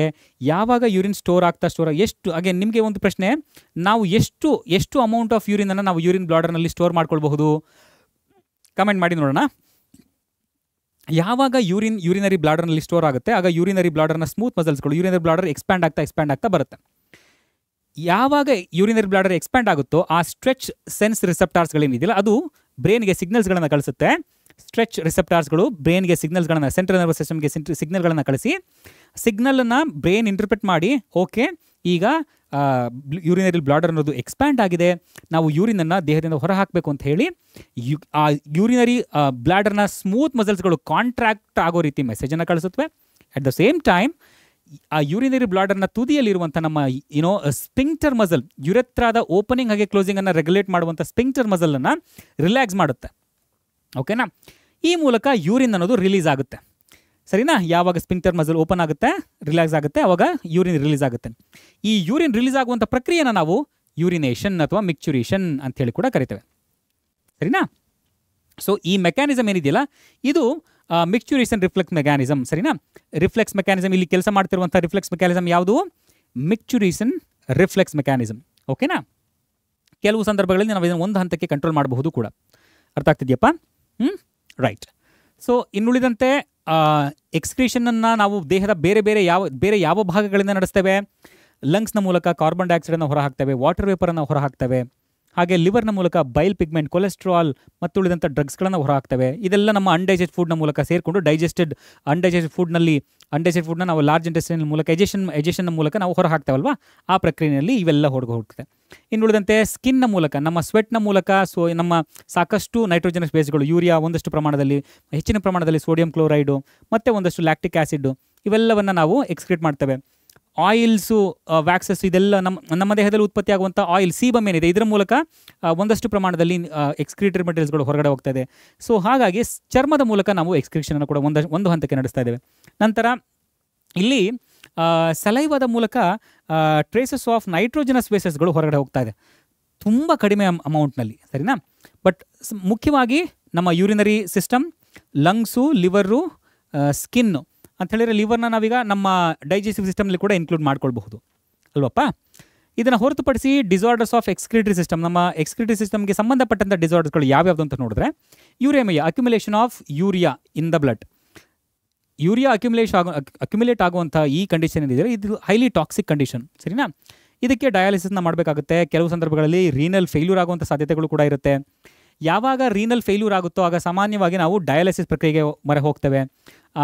ಡಯಾಲಿಸಿಸ್ ಯೂನಿಟ್ನ ಮೂಲಕನೋ ಅಥವಾ ಆರ್ಟಿಫಿಷಿಯಲ್ ಕಿಡ್ನೀಸ್ಗಳ ಮೂಲಕನೋ ರಕ್ತದಲ್ಲಿರುವಂಥ ವೇಸ್ಟ್ಗಳನ್ನು ರಿಮೂವ್ ಮಾಡಿ ನಂತರ ರಕ್ತವನ್ನು ಇಂಜೆಕ್ಟ್ ಮಾಡುವಂಥ ಪ್ರಕ್ರಿಯೆ. ಇನ್ನು ಕೆಲವು ಸಂದರ್ಭಗಳಲ್ಲಿ ಕಿಡ್ನಿ ಸ್ಟೋನ್ಸ್ಗಳ ಬಗ್ಗೆ ನೀವು ಕೇಳಿರ್ತೀರಿ. ಆಕ್ಸಲೇಟ್ಸ್ಗಳು, ನಮ್ಮ ರಕ್ತದಲ್ಲಿ ಉಳ್ಕೊಂಡಿರುವಂಥ ಎಕ್ಸೆಸ್ ಸಾಲ್ಟ್ಸ್ಗಳು ಸಾಲಿಡಿಫೈ ಆಗೋದ್ರ ಮೂಲಕ ಕಿಡ್ನಿ ಸ್ಟೋನ್ಸ್ಗಳು ಉಂಟಾಗುತ್ತವೆ. ಇನ್ನು ಕೆಲವು ಸಂದರ್ಭಗಳಲ್ಲಿ ಇನ್ಫ್ಲಮೇಷನ್ ಆಫ್ ಗ್ಲಾಮರುಲಸ್ನ ಇನ್ಫ್ಲಮೇಷನಿಂದಾಗಿ ಉಂಟಾಗುವಂಥ ಡಿಸೀಸ್ ಏನಿದೆ, ಗ್ಲಾಮರುಲೋನೆಫ್ರೈಟಿಸ್. ಸರಿನಾ? ಇನ್ನು ಕೆಲವು ಸಂದರ್ಭಗಳಲ್ಲಿ ಯಾವಾಗ ಕಿಡ್ನಿ ಕಂಪ್ಲೀಟಾಗಿ ಫೇಲ್ ಆಗುತ್ತೋ ಅಂಥ ಸಂದರ್ಭಗಳಲ್ಲಿ ನಾವು ಕಿಡ್ನಿ ಟ್ರಾನ್ಸ್ಪ್ಲಾಂಟೇಷನ್ಗೆ ಮೊರೆ ಹೋಗಬೇಕಾಗುತ್ತೆ. ಬೇರೆ ಯಾವುದೇ ಆಪ್ಷನ್ ಇದೆ. ಇದು ರೀನಲ್ ಫೇಲ್ಯೂರ್ಗೆ ಉಳಿದಿರುವಂಥ ಕೊನೆಯ ಆಪ್ಷನ್ ಇದು. ಸರಿನಾ? ರೈಟ್. ಓಕೆ, ತುಂಬ ಬ್ರೀಫಾಗಿ ಕ್ವಿಕ್ಕಾಗಿ ಸಮರೈಸ್ ಮಾಡಿಬಿಟ್ಟೆ. ನನಗೆ ಗೊತ್ತು ತುಂಬ ಕ್ವಿಕ್ಕಾಗಿ ಸಮರೈಸ್ ಆಗಿದೆ. ಒನ್ ಶಾರ್ಟ್ ವಿಡಿಯೋದಲ್ಲಿ ತುಂಬ ಡೀಟೇಲ್ಡಾಗಿ ಎಕ್ಸ್ಪ್ಲೇನ್ ಮಾಡಿದ್ದೀನಿ ಪುಟ್ಟ. ನೋಡಿ ಅದನ್ನು ದಯವಿಟ್ಟು ಕಮೆಂಟ್ ಮಾಡಿ ಸರಿನಾ. ನೋಡಿದ ಮೇಲೆ ನಮಗೆ ಕಮೆಂಟ್ ಮಾಡಿ. ಒನ್ ಶಾರ್ಟ್ ವಿಡಿಯೋಗೆ ನಮ್ಮ ಚಾನಲ್ನ ಹೋಗಿ ಪ್ಲೇಲಿಸ್ಟಲ್ಲಿ ಚೆಕ್ ಮಾಡಿ ಸರಿನಾ. ಓಕೆನಾ. ಈಗ KCET ಎಕ್ಸಾಮಿನೇಷನಲ್ಲಿ ಕೇಳಿರುವಂಥ ಪ್ರಶ್ನೆಗಳನ್ನು ಅನಾಲಿಸಿಸ್ ಮಾಡೋಣ. ಓಕೆನಾ. ಮೊದಲನೇ ಪ್ರಶ್ನೆ ನೋಡಿ, 22ರಲ್ಲಿ ಕೇಳಿರುವಂಥ ಪ್ರಶ್ನೆ, filtration of blood during urine formation takes place in where? ಎಲ್ಲಿ ಫಿಲ್ಟ್ರೇಷನ್ ನಡೆಯೋದು? ಕಲೆಕ್ಟಿಂಗ್ ಡಕ್ಟ್ನಲ್ಲ, ಇಲ್ಲ. DCTನಲ್ಲ, ಇಲ್ಲ. PCTನಲ್ಲ, ಇಲ್ಲ. ಗ್ಲೋಮರುಲಸ್ನಲ್ಲ. ಎಸ್, ಗ್ಲೋಮರುಲಸ್ನಲ್ಲಿ ಫಿಲ್ಟ್ರೇಷನ್ ಅನ್ನೋದು ಶುರುವಾಗುತ್ತೆ. ಅಲ್ಲಿ ಗ್ಲೋಮರುಲಸ್ ಮತ್ತು ಗ್ಲೋಮರುಲಸ್ನ ಬೇಸ್ಮೆಂಟ್ ಮೆಂಬ್ರೇನ್ ಅದ್ರ ಮೂಲಕ ಫಿಲ್ಟರ್ ಆಗಿ ನಂತರ ಫಿಲ್ಟ್ರೇಟ್ ಅನ್ನೋದು ಬೌಮನ್ಸ್ ಕ್ಯಾಪ್ಸುಲ್ನಲ್ಲಿ ಕಲೆಕ್ಟ್ ಆಗುತ್ತೆ ಅಲ್ವಾ. Okay. Atrial natriuretic factor ANF act as what? ಸರಿನಾ. ಇದು 23ರಲ್ಲಿ ಕೇಳಿರುವಂಥ ಪ್ರಶ್ನೆ. Promoter of renin angiotensin mechanism. ಇದು ಪ್ರಮೋಟ್ ಮಾಡುತ್ತಾ? ನೋ. ಈಗ ರೆನಿನ್ ಆಂಜಿಯೋಟೆನ್ಸಿನ್ ಮೆಕ್ಯಾನಿಸಮ್ನ ಕೆಲಸ ಏನು? ನಮ್ಮ ವ್ಯಾಸೋ ಕಾನ್ಸ್ಟ್ರಿಕ್ಷನ್ ಅಂದರೆ ಬ್ಲಡ್ ಪ್ರೆಷರನ್ನು ಇನ್ಕ್ರೀಸ್ ಮಾಡೋದು ಸರಿನಾ. GFR ಅನ್ನು ಇನ್ಕ್ರೀಸ್ ಮಾಡೋದು ಸರಿನಾ. ವ್ಯಾಸೋ ಕಾನ್ಸ್ಟ್ರಿಕ್ಟರ್, ಇದು ವ್ಯಾಸೋ ಕಾನ್ಸ್ಟ್ರಿಕ್ಟರ್ ಆಗಿ ಕೆಲಸ ಮಾಡುತ್ತಾ? ಇಲ್ಲ ಸರಿನಾ. ಹೈಪರ್ ಟೆನ್ಷನ್ ಇಂಡ್ಯೂಸರ್, ಹೈಪರ್ ಟೆನ್ಷನನ್ನು ಕಾಸ್ ಮಾಡುತ್ತಾ? ಇಲ್ಲ. But it inhibits renin angiotensin mechanism ಅಲ್ವಾ. It acts as a check, ಅಂದರೆ ಒಂದು ರೀತಿ ರೆನಿನ್ ಮೆಕ್ಯಾನಿಸಮ್ ಏನಿದೆಯಲ್ಲ ಅದ್ರ ಮೇಲೆ ಕಣ್ಣಿಡುವಂಥ, ಅದನ್ನು ರೆಗ್ಯುಲೇಟ್ ಮಾಡುವಂಥ ಒಂದು ಪ್ರಕ್ರಿಯೆ ಇದು, ಒಂದು ಫ್ಯಾಕ್ಟರ್ ಇದು ಸರಿನಾ. So it acts as a check on renin angiotensin mechanism is the right answer over here ಸರಿನಾ. Okay. The term uraemia refers to what? 2024ರಲ್ಲಿ ಕೇಳಿರುವಂಥ ಪ್ರಶ್ನೆ. Accumulation of urea in the blood, presence of glucose in the urine, accumulation of uric acid in the blood, accumulation of uric acid in the kidney. Uraemia ಅಂತ ಹೇಳಿದರೆ ನಿಮಗೆ ಗೊತ್ತಾಗ್ಬಿಡ್ಬೇಕದು accumulation of urea in the blood. ಓಕೆನಾ. Presence of glucose in the urine ಅಂದರೆ ಏನು?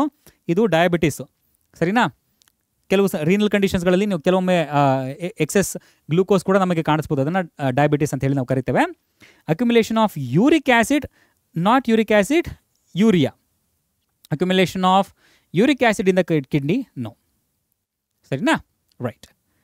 ಇನ್ the nephron, transport of substances like sodium chloride and urea is facilitated by a special segment called counter current mechanism that comprises of. Counter current ಮೆಕ್ಯಾನಿಸಮ್ನಲ್ಲಿ involve ಆಗಿರುವಂಥ ರೀಜನ್ಸ್ಗಳು ಯಾವ್ಯಾವುದು? Vasa recta and collecting duct. Vasa recta ಹೌದು, collecting duct ಅಲ್ಲ. Ascending limb and collecting duct. Ascending limb ಹೌದು, collecting duct ಅಲ್ಲ.